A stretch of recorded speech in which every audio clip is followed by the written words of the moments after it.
Welcome to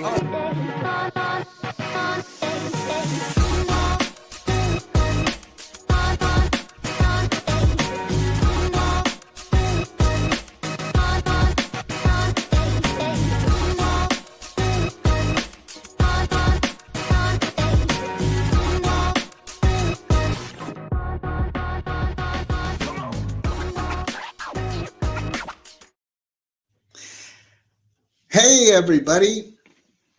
Welcome to Get Booked Solid Tuesday.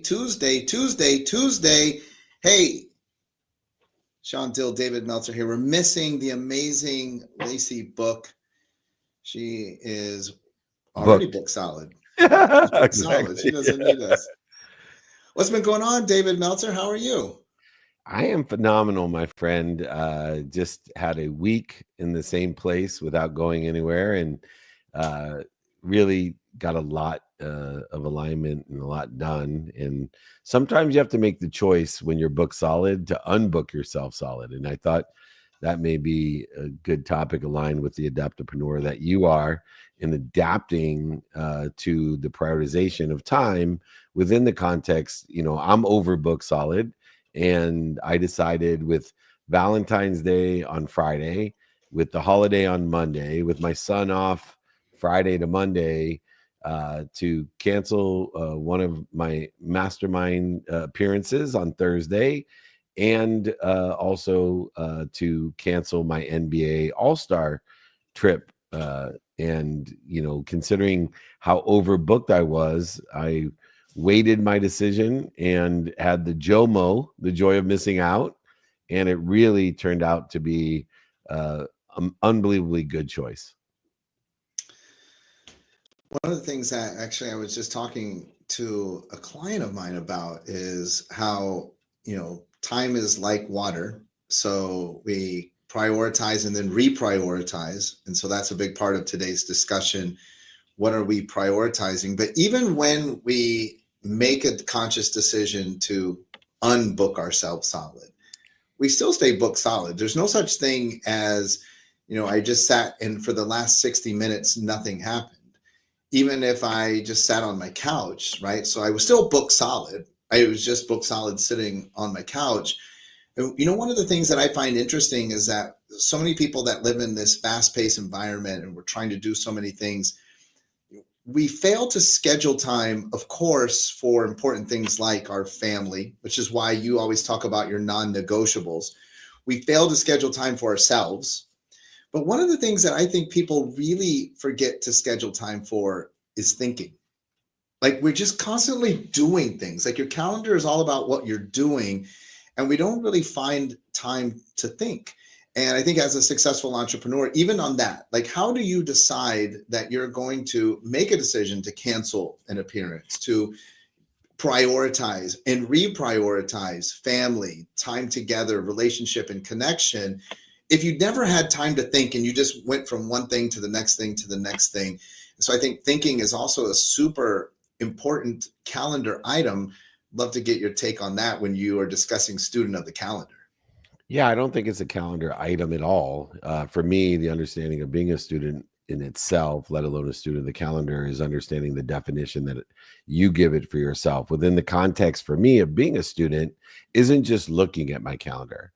It's paying attention to the non-negotiable and negotiable activities, planned, unplanned, paid for, and paid for, with intention, utilizing a mathematical equation that I call the mathematical equation of luck, results, consequences, and coincidences, which is this activity aligned with what I'm doing, saying, thinking, believing, and feeling towards my divine direction? So within the process of being a student of blank, for in this case, student of my calendar, I'm paying attention to all the activities, including sitting on a couch, and saying, is the 60 minutes that I'm spending sitting on the couch, am I doing sitting on the couch? What am I saying when I'm sitting on the couch? Thinking when I'm sitting, believing and feeling when I'm sitting on the couch, aligned with this divine direction that I think I should be in. Now, non-negotiable behaviors for me inherently have doing, saying, thinking, feeling, and believing align with where I want to be or better. That's why they're non-negotiable. They're non-circumstantial. I don't have to think about, because they're non-negotiable, any type of prioritization, because I prioritized non-negotiable behavior to make it non-circumstantial, where the intentional aspect of circumstantial behavior or negotiable behavior is that I have to evaluate, what am I going to do, say, think, feel, and believe, taking the meaning of the past and aligning with my divine direction in my future. I think that, I mean, and I love that. And I think that that's a very good discussion topic, and not at all minimizing it, because it's deep. We could unpack that for the rest of the show. But one of the things I see that's so difficult then is if I accept that and I say, yeah, Dave, I totally accept that. And you're talking about. And I want to point out, when John says he accepts that, it's okay. I see that may be applicable for you, but a lot of people may not. And I see you doing this a lot with who I am and what I do. It's like, I don't want people to misinterpret. Like, it's important to say, okay, that's cool for you, but what about people that aren't as disciplined, or maybe you personally have this experience? And, yeah, people have the same type of character that you do, or the same practices that you do. I can see why you don't have to have set aside time to think. But let's be honest, Dave, most people are apathetic and non-intentional in their circumstances. So go ahead. Well, but yeah, I mean, 100% on that line, just a little bit different course, because when it comes to, there's basically two things that I see that people struggle with. They can align with the practice of student of the calendar, non-negotiables, but then we run into, there's something, I've been invited to X, Y, and Z on Thursday, and it is aligned with where I want to be, but it is not as aligned as this other option. So now, when it comes to prioritization, it is very difficult for me to say no, for people to then understand and say, like, so when you were like, hey, I'm going to cancel an appearance, you have obviously found a way to overcome that, because for a lot of people, that's almost next to impossible to say no to what appears to be an opportunity, and everything appears to be an opportunity. So that's what I mean by, so yes, I can see a lot of people getting in alignment in theory. Practice becomes hard, and not prioritizing non-negotiables. Practice becomes hard on the art of saying no, and learning how to dismiss some things that might not be in the hierarchy of priorities, but maybe we feel that we're committed, or for whatever reason. Like, how do we learn that? Because another thing that I had sort of on my mind is this whole concept of, when you talk about falling away, which is another example of saying no. Like, how do we get better at this whole no thing? Well, there's a relationship between FOMO and FOPO, first of all, that you're indicating to all of us, which is, first, there's a fear of missing out. And part of the fear of missing out is the fear of other people's opinion, because we missed out. And they're very closely tied. And a lot of people have and recognize each of them in their lives, but I don't think they understand the relativity of both of those together. The fear of missing out with the fear of other people's opinion, that we did miss out. How many times do other people make us feel less than, or guilty, or resentful? Oh, I can't make it to, SoFi on Thursday. That they're more worried about the other people's opinion than what they should be. And it takes time. And I think it's important for you to elevate the awareness to this, is that in order to effectuate and to actually be able to prioritize and reprioritize and pre-prioritize. So there's three, right? Pre-prioritize, prioritize, and reprioritize. That's the process of prioritization. We have to practice a joy of missing out, first of all. And in order to have the joy of missing out, you have to now actually think about, like you said, okay, if I don't go, here's the benefits, the joy of not going. Instead of looking at, oh, all these other areas that I'm going to miss out on, this, party, the game, the slam dunk contest, the business development, the experience, the post-production content, compared to Valentine's Day, playing golf with my son at Pelican Hill, relax, and ironically, my mom, is getting closer to the end here in hospice, and I didn't know that. But that ended up being an even greater joy of missing out on the NBA All-Star game, that I got to spend time in the hospital on Saturday, saying goodbye to my mom, maybe for the last time, but at least saying goodbye to her in a significant time in my life. So the combination of the joy of missing out, and then I really think a lot of the fear of missing out stems from the fear of other people's opinion. I'm going to hurt their feeling. They're not going to feel like they're important to me. I'm going to disappoint Dave. I'm going to disappoint Shawn. We wouldn't disappoint, because we're doing so much for each other. We only want the best for each other.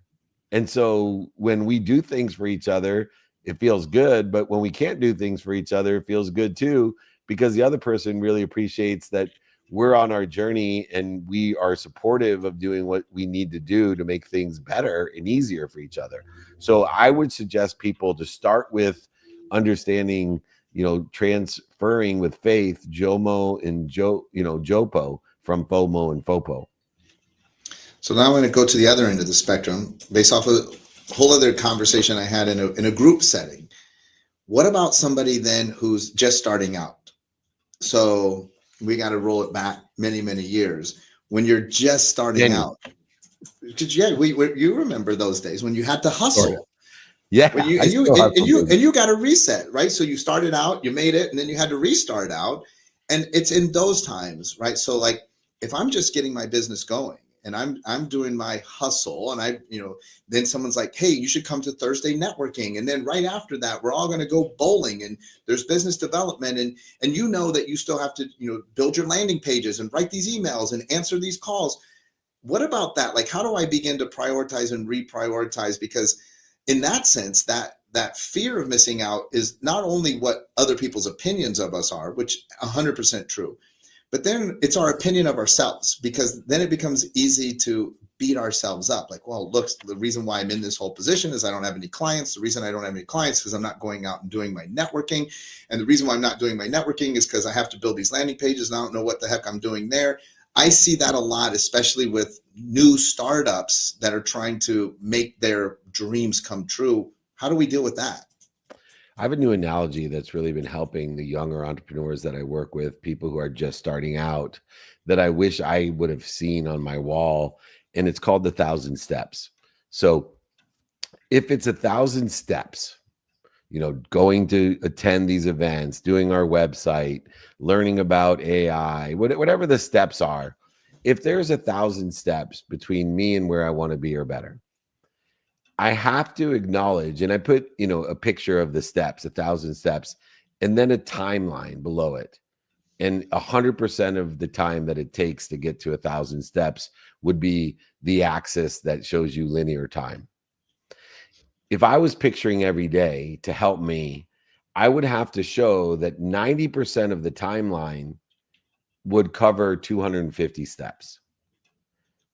And then at 95% of the timeline being taken, you now would be at 500 steps. And then the last 5%, it would show you that's when you get to 1,000 steps. Why this is important perspective-wise is that we are choosing steps to get to where we want to be or better. And within the context of those steps, we can't do all 1,000 steps in a day or a month or a year, depending on what the timeline is, which we don't really know, but we do know there's 1,000 steps to get to where we want to be or better.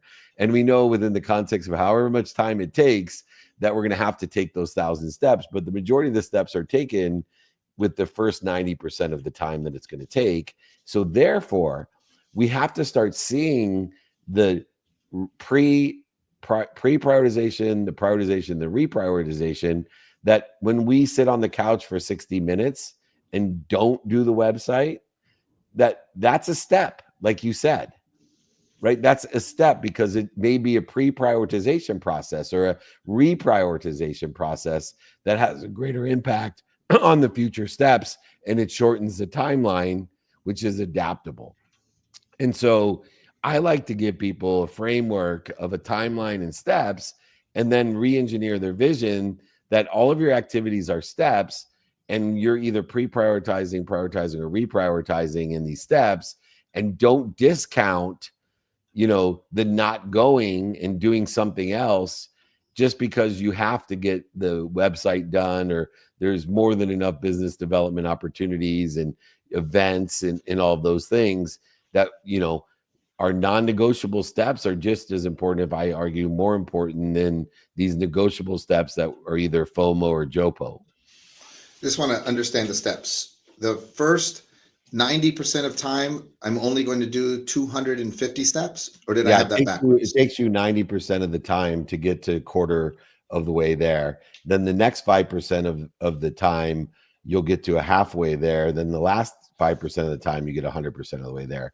But the steps allow us to really put it into context, which is the activities of each day are steps towards where we want to be or better, but they're non-descriptive in the fact that just because it's on my action list of need to be done, that, a minimum amount of time on your sleep is equally as valuable as your website. One networking meeting is equally as valuable. They're all steps. Yeah, they're all steps. And yes, some steps may or may not have a greater impact on accelerating the timeline, but they're still necessary. And so you don't know what steps are going to accelerate the timeline. But you don't know that, going to Cabo instead of, going to a mastermind class on AI doesn't put you in front of, by the pool drinking tequila, some huge investor. Well, meanwhile, you're going to the master class to learn how to raise money. But meanwhile, you got drunk with some billionaire and he just threw you $5 million. This is real life. So these are all steps, and you need to feel comfortable according to your timing and risk tolerance, what activities you're choosing, either pre-prioritizing, prioritizing, or reprioritizing according to knowing there's a certain timeline to get to 1,000 steps. This is good stuff today, because this is all, it's interesting, like in the frequency of the universe, these are all conversations that have come up in the past 7 days that I've had with other people. And another interesting thing that kind of piggybacks on that, then people say exactly, so people then that get that. So I have people that are like, yeah, totally, I get that. Yeah. But I'm beginning to get burned out. And it's interesting to me, because sometimes the people that are feeling burned out, they're excited about the thing that they do, and then they get burned out on the thing that they do. Other people, though, they are excited about the thing that they do, and they're burned out because they are not doing that. They're doing all this other stuff that then excludes or precludes them from doing the thing that they're passionate about. I'd love to get a take, because I know that you have to have studied this or thought about this, your definition of burnout, and how do we avoid it or get out of it? Yeah, this is a really good question. And a lot of people should give it their intention. I have, in a shift in a paradigm of understanding it's impossible to burn out. What you're actually doing is interfering with the energy that we all share. So I believe, and cannot prove, that we all have the same amount of energy. I believe that we all are connected to an omniscient, all-powerful source, which makes us all resources of that source. And you define it as God, Buddha, Jesus, Muhammad, Joseph Smith, whatever you want. But I believe that we are all connected to an unbelievable amount of energy that never is it infinite? Is it infinite energy? Yeah, or is it finite? I believe so. I believe it's infinite. So we can all tap into infinite energy. Yeah, I believe that. In our human bodies, our embodiments cannot handle the amount of energy that is available to all of us, and so we're all interfering with it. Go ahead. Well, I want to keep you on your chiropractic tip, since we're indoctrinating you in chiropractic. What that's called in chiropractic is limitations of matter. Yeah. So we have access to the infinite, but our material bodies are finite. So the transmission of the infinite through the limitation of matter. So like your bone will break if we exert enough force onto it, because it's limited by matter. That doesn't mean that energy was limited. It meant that the matter was. So yes, I'm tracking. Love Beautiful. That. No, that's perfect. Yes. And so our bodies have a mechanism to limit the amount of energy so that we don't break our bones or bleed or disintegrate. Yeah. Correct. So you Yeah. split an atom, your body can't limit that energy and you'll disintegrate.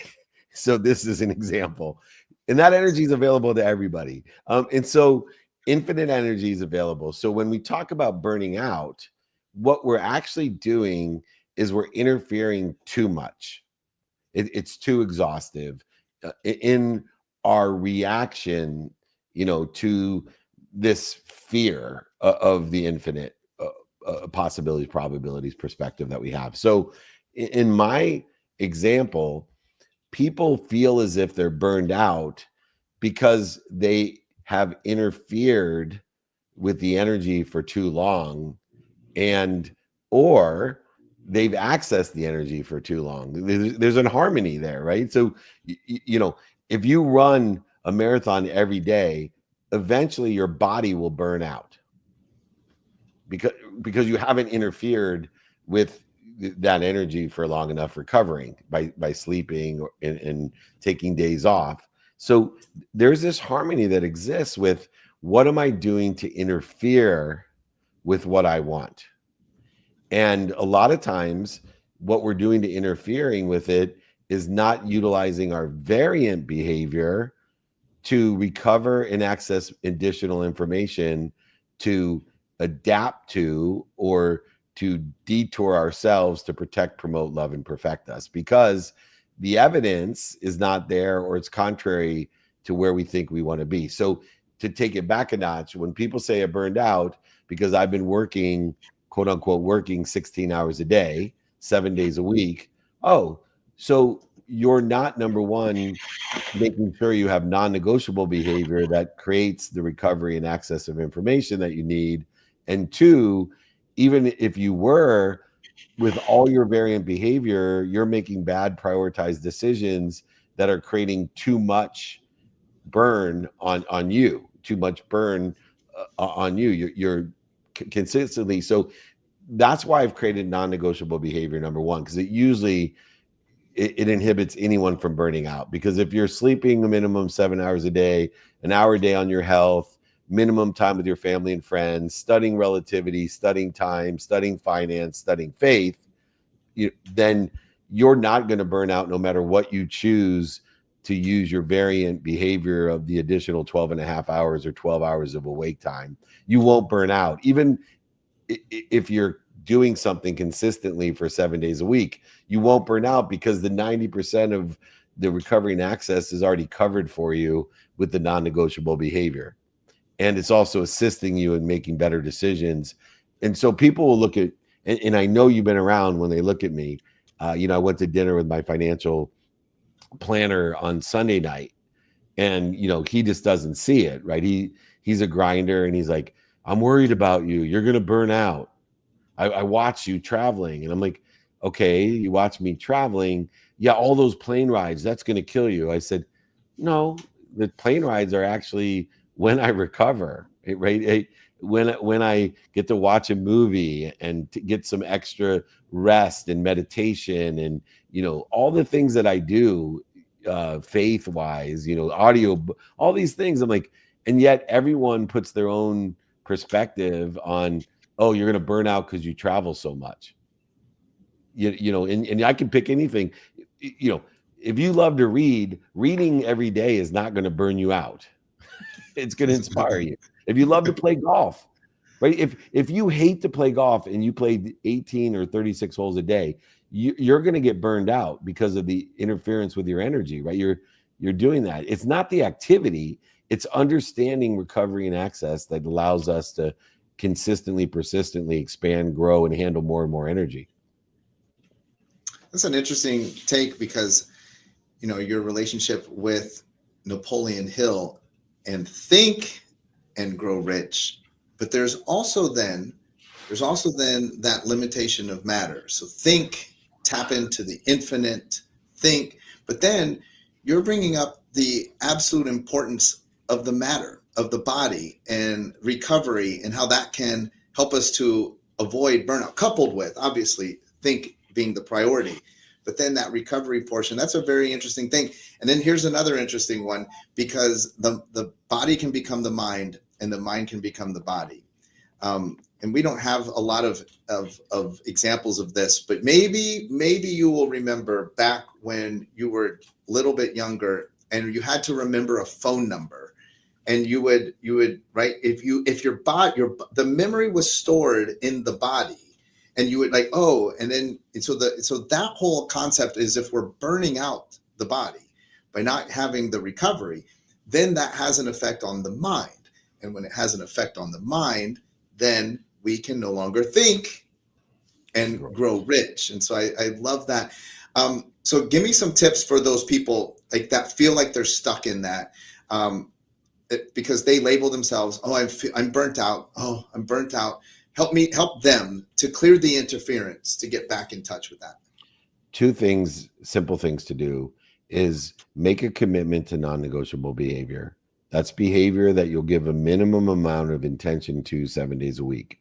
Mine are my sleep, my health, my family, my finance, my faith, study of time, and study of relativity. And if you create that non-negotiable behavior, you will diminish greatly the possibility of feeling as if you're burned out. And then two is to shift your paradigm. Don't worry about the fear itself. Get into the practice of identifying the clues of how you react to fear, the patterns of how you react to fear, and then reprioritize or prioritize or pre-prioritize according to the patterns you see of how you react to fear. And so if you do those two things aligned with where you think you want to be or better, and you seek backwards the wisdom of the past from other people or your own experience, you'll find a great framework in which to not burn out. And I will tell you, those two simple things to do are simple not to do, but if you do them exponentially, you'll have so much more energy, productivity, accessibility, and gratitude. Everything's that way. Why does it have to be that way? Everything that's simple to do is simple not to do. And those are the things, except for the bad things. The simple bad things are simple to do. So like taking a pill, to get high is simple to do. And for some reason it's simple to do, and people will do it because it's a simple way. Gratitude is simple, but it requires us, to actually do something, where if you the simple things to do that are reactive to something are simpler to do. And we actually end up doing those things. And unfortunately, usually bad behaviors are those type of things. Well, and a lot of the bad behaviors, if not most, if not all of them, they have to do with instantaneous gratification, where expressing gratitude for the moment is gratitude now, but the long-term effects, it's not like you just wake up and say thank you before you go to bed and instantaneously your marriage is fixed and your job is fixed. It takes practice and persistence, whereas taking that pill just immediately throws you into that next universe, and then all your worries are forgotten until they're not. And then you're back with the rest of us. Until the pill runs out. Exactly. Until the pill runs out. Hey, we're just 2 weeks away, David, from going on an absolute marathon. You and I, we're going to be traveling, tromping around all over the United States. We're going to be in Florida. We're going to be in LA. We're going to be in Las Vegas. We're going to be everywhere. Augusta. In Augusta. In between now and the next 2 weeks, where's the next place that all of your raving fans can hook up with David Meltzer? Yes, the sycophants, my friends out there that think too highly of me. Come see me in San Francisco, Chicago, in SoFi Stadium. We're going to have a great time. Please join my private networking group. It's growing so quickly and it's really a powerful collective. David@dmeltzer.com. And come and see Shawn and I on the road. It's the Bobsey twins. He's a much better dressed human being than I, with a beautiful smile. I'm the one who has the intelligence. But more importantly, I just love doing this, man. Say hi to Lacey. Tell her we'll renegotiate her contract to get her to show up. I know. She got to stop holding out. All right. I'll let her know. Thank you so much, Dave. We love you. Dave said stop holding out. I'll tell her. We'll get her back. We'll renegotiate sex life as well. Oh, perfect. Thank you so much. All right, everybody. We'll see you next Tuesday. See you next Tuesday. Oh, with Dave God. Meltzer. You got it. Thank you. Hey, what's up, everybody? Welcome to